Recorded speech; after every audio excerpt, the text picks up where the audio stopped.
mãos dadas, nas mesmas estradas, eu sou teu irmão. Olá, seja muito bem-vindo ao primeiro programa do Cursilho. Eu sou o Rodrigo Carvalho e te convido a partir de agora a conhecer um pouco mais sobre esse movimento que está presente na Diocese de Apucarana há muitos e muitos anos, há muitas e muitas décadas. Nesse programa que nós teremos todos os meses, a gente vai apresentar diversas características, vamos fazer várias entrevistas e no primeiro programa nós trouxemos uma pessoa que participou do primeiro cursilho da Diocese de Apucarana, Professor Palu. Professor, seja muito bem-vindo ao programa do Cursilho. Essa história é realmente verdadeira? O senhor participou do primeiro cursilho? Do primeiro cursilho de Apucarana e que, por sinal, foi feito na Diocese de Londrina. Foi feito em Londrina? Do primeiro ao sexto cursilho da Diocese de Apucarana foi feita em Londrina. Que legal. E do sétimo cursilho em diante, aí começou a ser feito na Diocese de Apucarana, mas já eram cursilhos da Diocese de Apucarana. Que legal. E esse primeiro cursilho de Apucarana, ele foi feito em que ano? Foi feito em 1970, de 7 a 10 de fevereiro de 1970. O senhor... Fazendo a conta aqui, são 52 anos, é isso? 52 anos. 52 anos do primeiro cursilho. O senhor se lembra como é que foi esse primeiro cursilho aí? O senhor foi até Londrina? Foi mais alguém com o senhor? Sim, naquela época eu morava em Rio Bom, eu era professor em Rio Bom, tinha começado a lecionar no ano anterior, e de Rio Bom nós fomos em 5 companheiros que fizemos o cursilho. Ah, tá. Mas não foi ninguém de Apucarana, então? Ou teve alguém de Apucarana? Não, também teve. Ah, também mas teve. Como eu era da paróquia de Rio Bom, então eu estou me retratando aos 5 de Rio Bom. Ah, né? entendi. Fomos naquele grupo. Mas tinha também. Só que tem uma curiosidade interessante, que naquela época os cursistas, né, que depois de formados são os cursilistas, não necessariamente eram da Diocese de Apucarana. Eram pessoas que podiam vir de qualquer diocese, porque naquele tempo não tinha tantos cursilhos ainda. O movimento estava começando. Então, como estava começando o movimento, então vinha pessoas até mesmo de São Paulo, vinham para fazer o cursilho aqui conosco. Professor Palu, que a gente já apresentou nesse programa, ele que fez o primeiro cursilho da diocese, nem foi em Apucarana, foi em Londrina. Apucarana não tinha estrutura para fazer? Estava mais organizado em Londrina. Estava mais organizado em Londrina, porque estava praticamente começando no Paraná também. Havia já alguma coisa lá, começou em Telêmaco Borba, depois tinha uma coisa também em Paranaguá, depois começou em Londrina, e como aqueles que seriam os dirigentes eram de Londrina, então de certa forma facilitava fazer lá em Londrina por causa da organização. Até que houvesse um grupo de Apucarana que depois pudesse então ser coordenado já em Apucarana, embora a maior parte dos coordenadores dos primeiros cursilhos de Apucarana em Apucarana ainda fossem também de Londrina. Que legal. E como que foi essa primeira experiência? O senhor já conhecia? Foi para Londrina sabendo o que era? Aí é uma curiosidade. Ninguém conhecia absolutamente nada, porque não havia cursilho até aquela ocasião. Aqui na Diocese, como dissemos, foi o primeiro. Tá. E mesmo em Londrina também havia muito pouco. E naquela época não se contava nada. A gente ia completamente no escuro e lá no cursilho que a gente ia descobrindo aquilo que aconteceria. Mas sabia que era uma coisa de igreja. Sim, isso sim. A gente sabia, a gente era, vamos dizer assim, convocado, a gente era convidado, né, com o movimento de igreja. Então, nós éramos ali de Rio Bom e havia alguns professores, inclusive, então fomos fazer o cursilho. Muito interessante. Você lembra de alguma situação que aconteceu nesse cursilho? Claro que a gente não pode contar o que aconteceu para quem não é cursilista. Tem essa magia, esse encanto do cursilho. Mas lembra de alguma situação desse primeiro cursilho em 1970? Sim. É muito interessante que o cursilho foi feito lá no Instituto Paulo VI, lá em Londrina, que fica às margens do Lago Igapó. Então, como fica às margens do Lago Igapó, como ninguém conhecia absolutamente nada de cursilho, então nós fomos convidados a levar material de pesca, certo? nós íamos estar ali à beira do Lago Igapó, né? Então eles disseram, ó, só não precisa se preocupar em levar vara, porque vara tem a vontade lá. Mas leva o resto, tá? Para vocês poderem se Leva as divertir. traias. Leva a traia toda para poderem se divertir, né? Quando chegamos lá, vimos que não era bem essa conversa, não. Nossa, e foram animados para ir. Sim, sim. Gostavam de uma pescaria? Não, nunca fui de pescar. Nunca foi de pescar? Nunca fui de pescar. Vai, Fábio, vai pescar no Lago Igapó, Então, então vamos lá. levar alguma coisa também, né? E os companheiros também levaram ou não? Que foram de Rio Bom? Veja bem, Rodrigo, tá aí uma coisa que eu não posso lhe afirmar, porque eu não me lembro Não lembra, se algum né? deles chegou a levar ou não. Porque como a gente recebia o convite e cada um falava uma coisa, Aham. pode ter sido falado alguma coisa para eles que não tenha sido falado para mim e que a gente não comentou entre nós se eles teriam levado ou não. O senhor Não tá- sei dizer. Não sabe dizer. O senhor está falando aí de 1970, alguns anos após o Concílio Vaticano II, que veio Sim. para transformar a nossa igreja, né? E a gente percebeu que depois disso, vários movimentos surgiram, vários movimentos dentro da igreja, com a participação dos leigos, com as pessoas mais atuantes, os fiéis mais participando da igreja, inclusive das decisões da igreja. Sim. E o Cursilho também fortaleceu-se muito após esse movimento da igreja lá no Vaticano, né, do Concílio, Sim. que transformou a realidade, inclusive a nossa aqui da nossa região. O senhor concorda com isso? Sim, tranquilo. Tranquilo, porque o Concílio Vaticano II ele vai acontecer de 1962 a 65. Então, quando acaba o concílio, aí começa aquela fase de transformação. Não significa que pelo fato do concílio ter acabado em 65, que todas as mudanças se efetivaram da noite para o dia. Então, ali é um processo. E neste processo, então, começam a aparecer esses movimentos dos leigos, porque até então não era muito comum o leigo ter tanta participação na própria vida da igreja.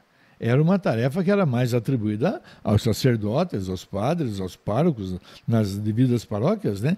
Eles que praticamente faziam o todo.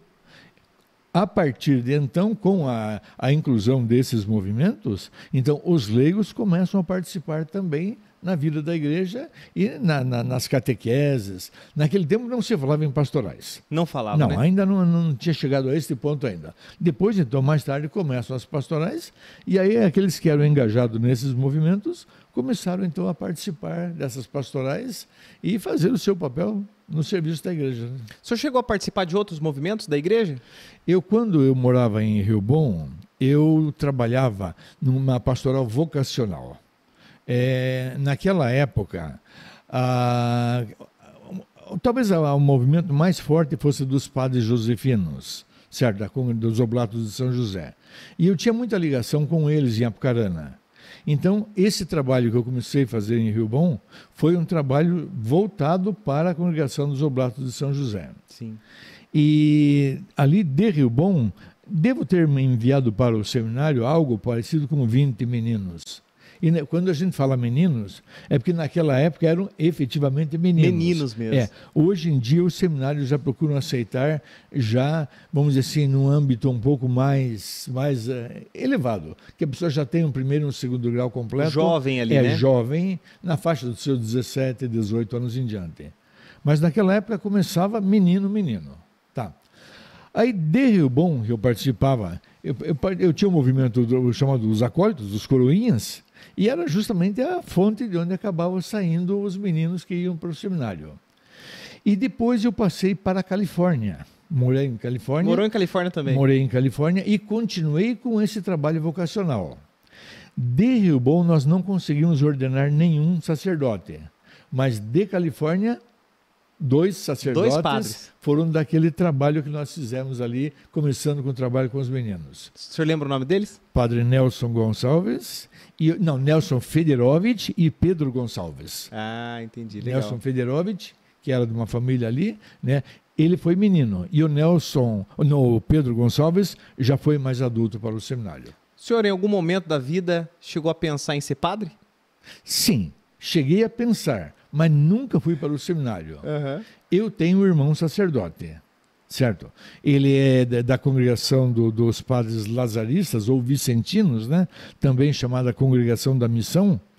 E ele agora em setembro fará 56 anos de sacerdote ordenado. Muito Tá? legal, tem um padre na família, Não, né? 58 anos, 58 desculpa. 58 anos de sacerdote ordenado, né? Como que é o nome do seu irmão? Lauro Palu. Grande abraço pro Padre Lauro. Isso. Daqui a pouco eu tenho mais perguntas para o professor Palu. Qual que é o nome completo do senhor, professor? Arthur Palu Filho.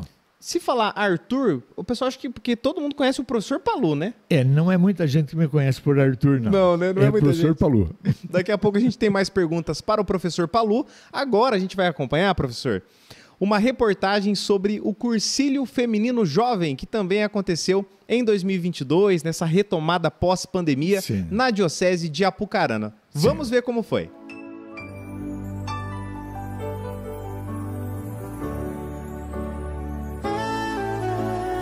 Nos dias 11, 12 e 13 de março, para muita gente foi apenas só mais um final de semana. Mas, para quem esteve no Cefas, não foi apenas isso.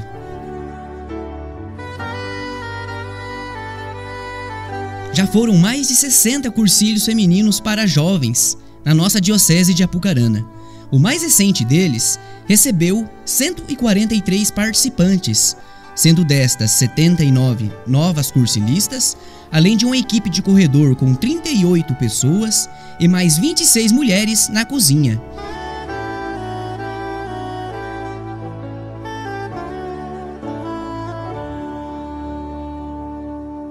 Muito bem, o Cursílio Feminino Jovem que aconteceu neste ano de 2022, um momento de muita alegria, muita felicidade, porque durante muito tempo, em virtude da pandemia, nós não pudemos ter cursílio na nossa região, na nossa diocese, algo que entristeceu muita gente, né? A gente estava muito apreensivo. O senhor também estava com saudade do cursílio, Sim. professor Palu?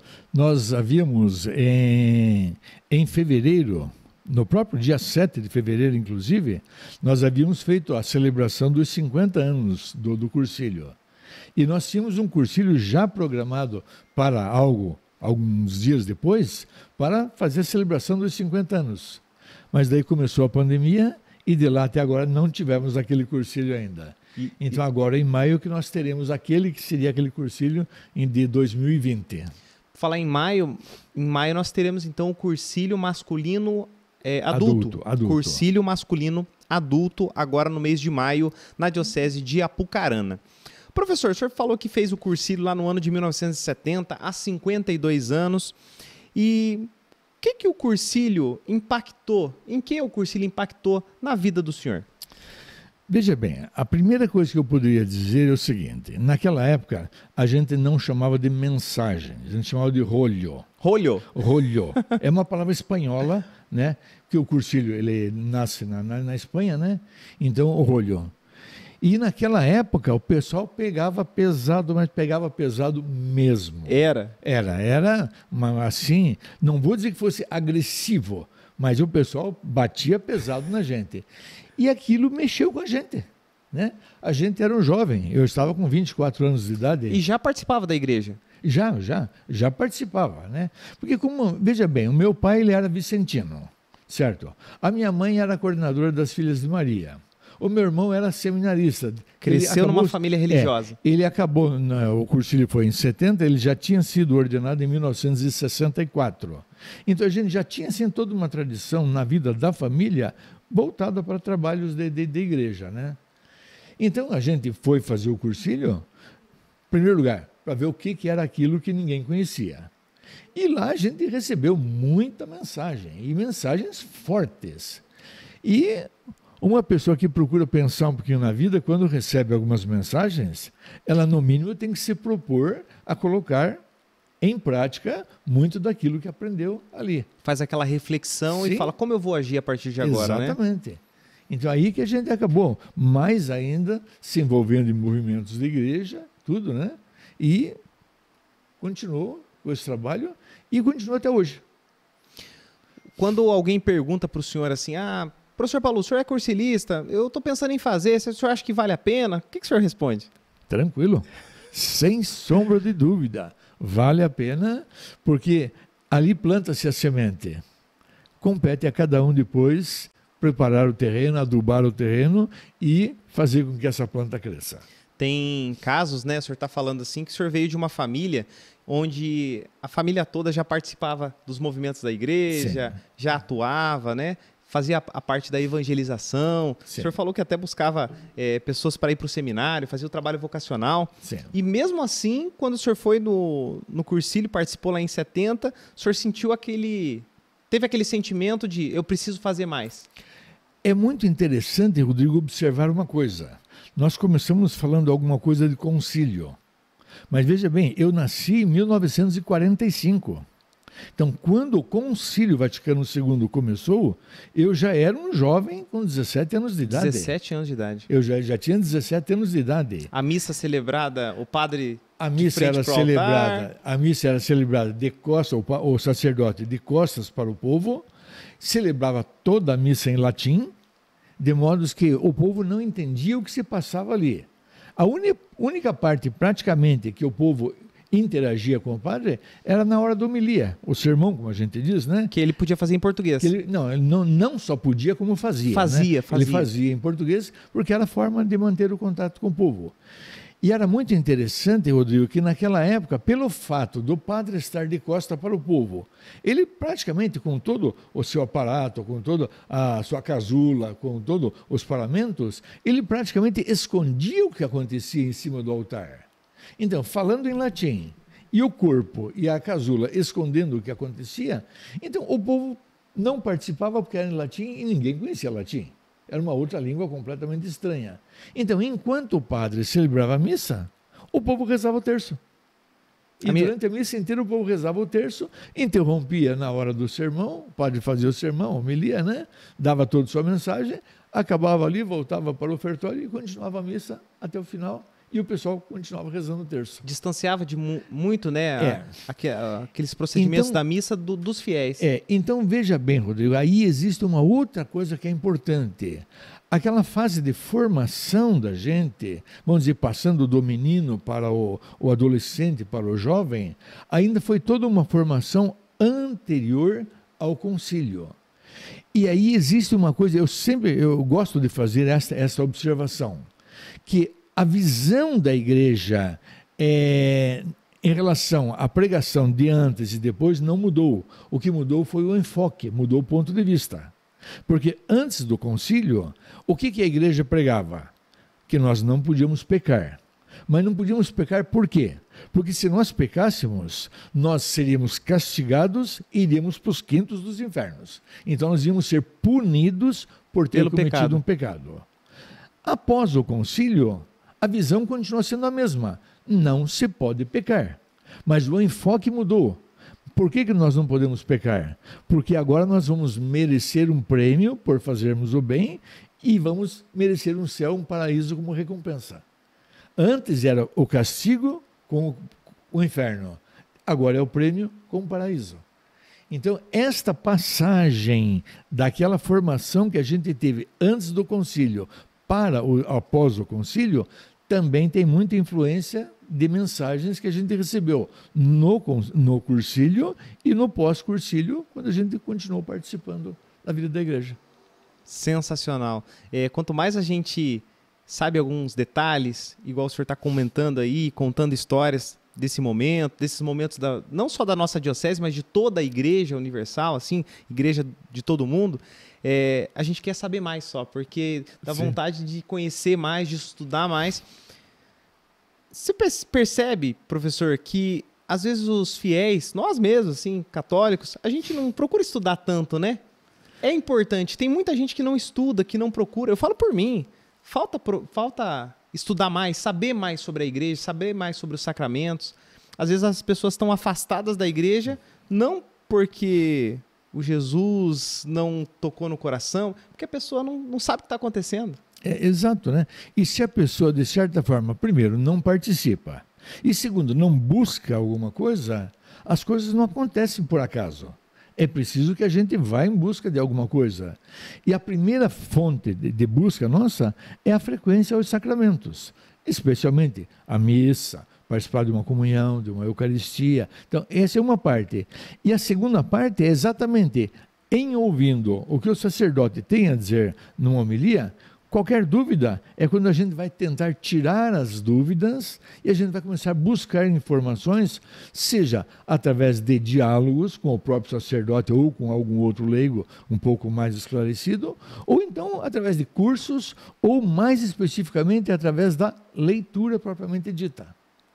E aí, Rodrigo, é interessante colocar que dentro daquela visão do pré e o pós-concílio, também tinha isto, de que muitos dos sacerdotes que eram sacerdotes durante o concílio, eles eram de formação pré-conciliar. Então, eles tinham aquela formação anterior. Então, quando o concílio veio e mudou um ponto de vista, não foram muitos os sacerdotes, aqueles mais antigos, que aceitaram. Eles preferiam continuar. Então, aí houve o quê?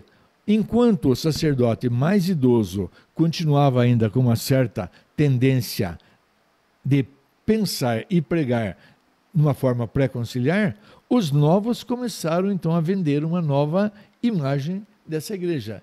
Então aí é a hora que começam a também aparecer os livros, porque até aquele momento também não havia tantos livros onde a gente pudesse pesquisar uma visão pós-conciliar. Havia os documentos do concílio, mas os documentos do concílio não tinham muito acesso ao povo, tinham acesso mais às igrejas, às comunidades, vamos dizer, à diocese, às paróquias, e não propriamente ao povo. E hoje em dia, com tantos e tantos escritores, sejam leigos ou sejam sacerdotes, eles procuram pregar aquelas mensagens de formação, de instrução, de crescimento pessoal, e é quando a pessoa pode, então, vamos dizer, acrescentar muito à sua vida, à sua experiência, que vale para si e vale na formação dos filhos, das pessoas com quem convive, né? Com certeza. Se a gente fosse conversar aqui, eu gostaria de ficar ouvindo o senhor falar e a gente debater não, porque eu não tenho muito conteúdo para falar sobre esses assuntos, mas como é bom saber da nossa história, a história da nossa igreja e a história da nossa diocese. Por falar em história, o senhor já está na história da nossa diocese porque o senhor fez o primeiro cursílio. Sim. Mas tem um negócio que o senhor perde para mim.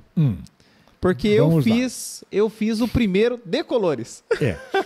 E tá aí uma experiência que eu nunca participei. Não participou do Decolores? Eu já participei do cursilho de jovens, né? Masculino, evidentemente, mas nunca tive a oportunidade de participar de um Decolores. Talvez seja fácil de explicar, né?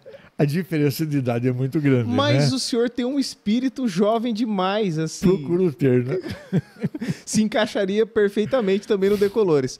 Como eu disse para o senhor, eu fiz o primeiro Decolores e agora a gente vai ver como foi o último Decolores que aconteceu aqui na Diocese de Apucarana. Foi nesse ano de 2022. Vamos lá, vamos acompanhar.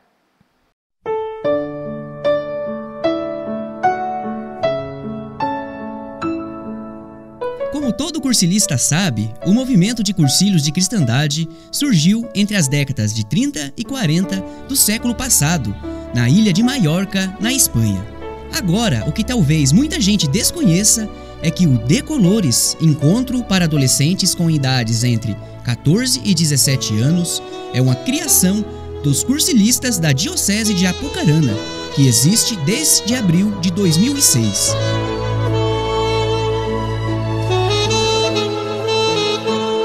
O primeiro encontro do ano de 2022, que também foi o primeiro após a pandemia, foi o 38º Decolores Misto, que contou com a participação de 146 pessoas, sendo destes 83 novos decolores, além de 43 que trabalharam no corredor e 20 que trabalharam na cozinha.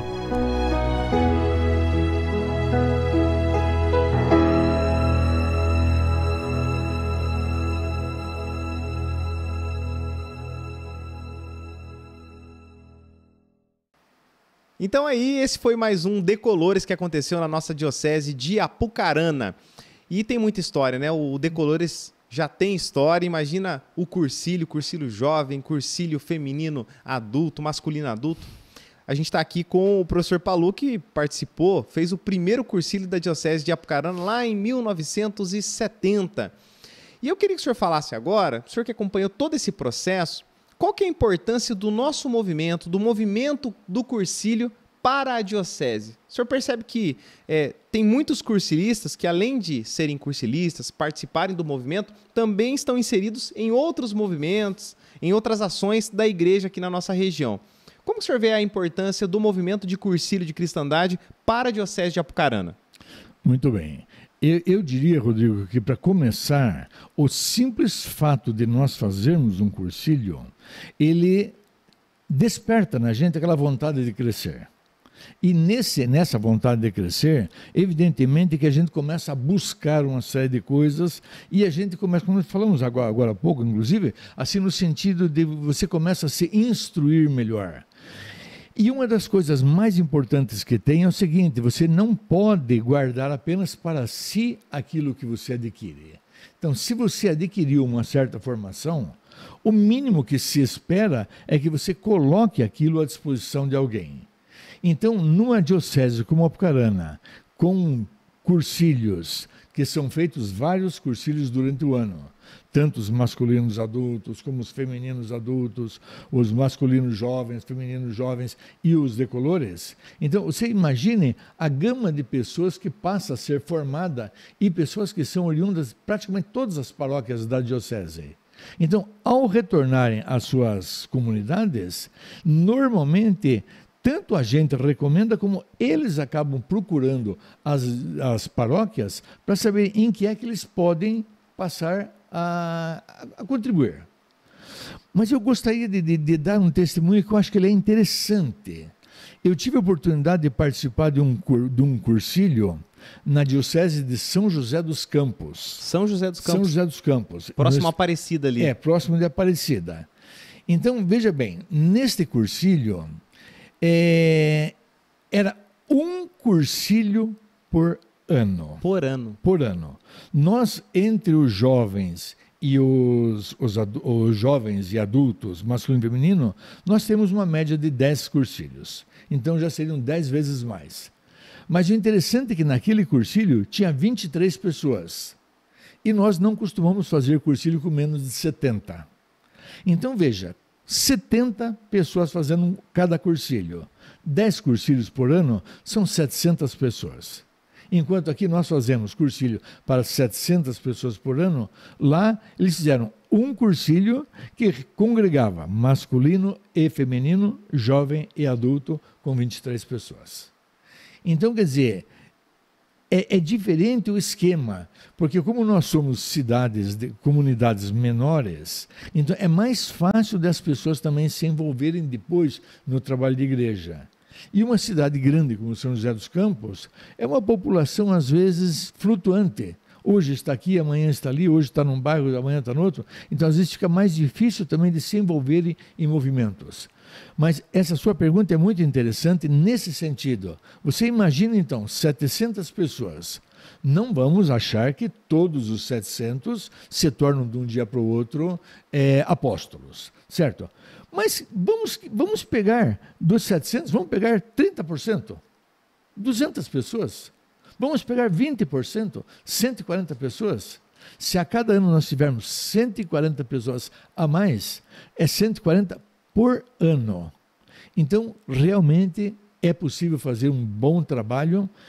E como hoje em dia nós temos as pastorais, leva uma grande vantagem, Rodrigo, porque cada pessoa se adapta a uma e não se adapta a outra. Eu, embora tenha um filho médico, eu não me adaptaria a trabalhar numa pastoral de saúde. Não faz o meu tipo, faz o dele, não o meu. Mas eu gostaria muito de trabalhar em outros setores. Então, eu não trabalho na saúde, mas há uma outra pessoa que diz, é o campo que eu gostaria de trabalhar. E nós temos os mais variados campos, as pastorais. Com certeza. Inclusive a pastoral carcerária, que é um campo assim, que tem pessoas que gostam daquilo. O outro diz, não seria o lugar que eu gostaria de trabalhar. Mas com 140, 200, 300 pessoas, nós vamos encontrar pessoas que vão atingir todas as pastorais e vão fazer um belo trabalho. Com certeza. E o senhor falou a respeito da tua vida, estava contando para a gente que a tua família é muito religiosa, mas a gente tem vários casos também, ao longo desses 52 anos de cursílio da Diocese de Apucarana, de pessoas que não eram tão religiosas assim. De repente tinham feito lá o batismo, mas estavam afastadas da igreja, fizeram o cursílio e aí transformaram a vida através da atuação, voltaram a participar da igreja, voltaram a buscar a Deus. Quantos casos, né, que a gente não conhece aí por aí? Nós já tivemos muitos casos de pessoas, como se disse, que não participavam, nem sequer iam a uma missa. Não buscavam, né? Não buscavam, não participavam dos sacramentos, nenhum praticamente. Ao virem ao cursilho e ver que, primeiro, não é difícil. Esta é uma coisa importante, que às vezes a pessoa diz, mas eu não levo jeito, eu não sei como fazer. Mas não sabe, comece. Ajude a distribuir um folheto na porta da igreja. Acolha as pessoas que estão chegando. É uma forma de começar. E à medida que começa, vai adentrando aos movimentos da igreja. E isso faz com que a pessoa passe a participar, goste, e aquele que deixava de participar antes passa a ser mais um belo agente de pastoral dentro da igreja. Sensacional. O papo está muito legal. A gente vai caminhando aí para o fim, a gente vai encerrando o nosso programa do Cursilho, o primeiro programa, recebendo o professor Palu, mas eu preciso fazer uma pergunta que é importantíssima. O senhor não viria gravar aqui, nós estamos gravando no estúdio em Marilândia do Sul, e eu não poderia deixar de fazer essa pergunta para o senhor, porque o senhor disse que morou em Rio Bom, o senhor morou em Califórnia, mora atualmente em Apucarana, mas o senhor morou também em Marilândia do Sul? Não propriamente na cidade. Mas eu morei num distrito de Marilândia, que é no Eldorado. Eldorado. No Eldorado, nós moramos ali desde 1949 até 1964. Então foram 15 anos que eu morei ali. Quer dizer, foi toda a minha infância e a minha juventude praticamente toda morando ali em Eldorado. É uma terra boa, cidade tranquila, Marilândia. O que o senhor pode falar da região? Veja bem, hoje não dá para fazer uma comparação, porque hoje em dia, quem conhece Eldorado praticamente diz, eu conheço o castelo. É isso mesmo. Mas naquela oportunidade, havia duas empresas grandes ali, que era a madeireira João Esgualho e era o Stalk. O Stalk é onde há o castelo até hoje. E a madeireira João Esgualho era uma outra empresa que tinha de extração de madeira, mas só para ter uma ideia, só desta empresa havia 350 casas. Só dessa empresa? Só dessa empresa, da madeireira João Esgualho. Eram 350 famílias que trabalhavam ali. Então, era uma cidade e, em alguns aspectos, pode lhe parecer interessante o que eu vou dizer, mas em alguns aspectos, Marilândia era a sede do município e Eldorado era o distrito. Mas em alguns aspectos, Eldorado tinha algumas coisas que Marilândia não tinha. Era mais desenvolvida. Como, por exemplo, médico. Médico não tinha em Marilândia e tinha lá. O doutor Ludovico Sartini, ele era médico e morava em Eldorado. Então, ele vinha do distrito para atender a cidade. E aqui na cidade, naquela época, não tinha o médico ainda. Depois, mais tarde, ele se muda aqui para Marilândia, né, e passa a residir aqui. E depois daqui foi para Minas Gerais. Só para a gente encerrar mesmo, Marilândia, a Igreja Nossa Senhora das Dores. Tem uma história interessante também, que representa toda a nossa diocese, né? Foi a primeira paróquia da diocese de Apucarana, foi a paróquia Nossa Senhora das Dores de Marilândia. Sim, e que naquela época, digamos assim, ainda não era uma diocese, certo? Assim, verdade. É bom se dizer isso. A diocese, ela começa em 1965, quando é implantada a diocese, Dom Romeu Alberti vem e assume, e aí começa o interessante da história, ele assume a Catedral de Apucarana. Mas isto é notícia que talvez muita gente não conheça. A igreja de Marilândia, quando foi construída, ainda na década de 50, por aí, 50, 60, aqui estava programado para ser a sede da diocese. Seria em Marilândia. Então, Marilândia. Então, a igreja de Marilândia foi construída com a finalidade de ser catedral. E depois, como, vamos dizer assim, a vida da sociedade acabou canalizando mais na região, naquele eixo Londrina-Maringá, então Apucarana acabou se desenvolvendo mais e aquilo que se pretendia fazer uma diocese com sede em Marilândia, acabou indo para Apucarana. São histórias da nossa diocese de Apucarana e eu tenho só que agradecer demais, professor, por ter vindo até aqui, participado do primeiro programa do Cursilho, foi sensacional. dava para ficar mais 3 dias aqui escutando o senhor falar. Muito obrigado mesmo. Eu que agradeço pela oportunidade. É sempre interessante a gente voltar às origens da gente também, né? Porque a gente morou ali dos 4 aos 19 anos de idade. Então é interessante a gente estar aqui convivendo com pessoas daquela que é a terra que praticamente formou a gente para a vida, né? Então, obrigado pelo convite. Gostei muito da oportunidade. E eu acho, Rodrigo, que de certa forma até neste ponto vale como assim, a gente não guardar apenas para a gente aquilo que a gente teve a oportunidade de adquirir. Então, se eu tive esta oportunidade, de certa forma, é um compromisso que eu tenho de divulgar isto para que mais pessoas se sintam motivadas e convidadas a virem também para fazer um cursilho. Sobre o que o professor Palu disse agora, eu repasso o pedido para que vocês compartilhem esse vídeo que vocês estão assistindo, curta o vídeo, mande para os amigos, mande para o cursilista, para o seu amigo cursilista. Vamos mostrar que a nossa diocese, a Diocese de Apucarana, é muito forte com o movimento de cursilho. A gente viu toda a história, o professor Palu contou para a gente. Vamos compartilhar, levar até mais pessoas, não guardar para a gente o que a gente recebe de graça. É isso? É isso, Rodrigo. E eu diria mais ainda, que a Diocese de Apucarana ela está tão bem estruturada no movimento do cursilho que nós tivemos durante vários anos a sede do GER, do regional, era aqui em Apucarana. Era em Apucarana. Congregando várias outras paróquias, inclusive. Desculpa, paróquias Diocese. não. Várias outras dioceses eram coordenadas, porque o movimento cursilho era tão desenvolvido aqui que ele servia de exemplo para outras dioceses do norte do Paraná. Muito obrigado, professor Palu. Obrigado também a você que nos acompanhou aqui nesse primeiro programa do Cursilho. Deus abençoe e até o próximo programa, se Deus quiser. De mãos dadas, nas mesmas estradas, eu sou teu irmão.